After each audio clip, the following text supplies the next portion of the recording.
كل سنة وانتم طيبين، ويا رب تعيدوا عليكم الأيام بالخير والهنا والسعادة. هنعمل مع بعض أحلى قطايف.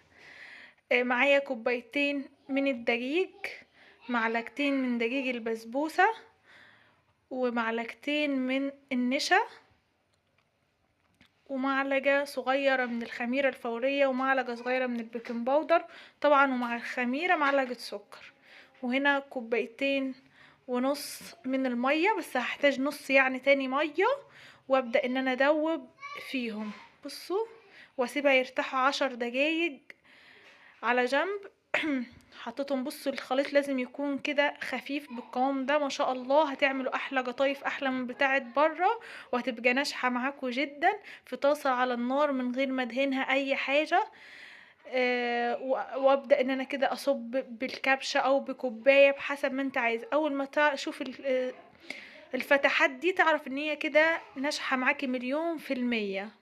ما شاء الله، الله اكبر. يا رب يحسن ما بين ايديكم وتحت تطلع معاكم احلى قطايف ان شاء الله. بصوا، انا بقالي حوالي دلوقتي 6 سنين بعملها، بس ما كنتش بحط اللي هي معلقتين السميد، ولما زودتهم بصراحة برضو خليتهم حلوة، ولو ما حطيتهمش هيبقى عادي خالص. بصوا، اول ما تلاقوا ان الفتحات اللي هي كده على الوش، الثقوب اللي هي فيها دي، تعرفوا ان هي كده ما شاء الله ناجحة معاكم 100%. اهم حاجة تكونوا مظبطين النار من تحت عشان كده تاخد لون حلو معاكم.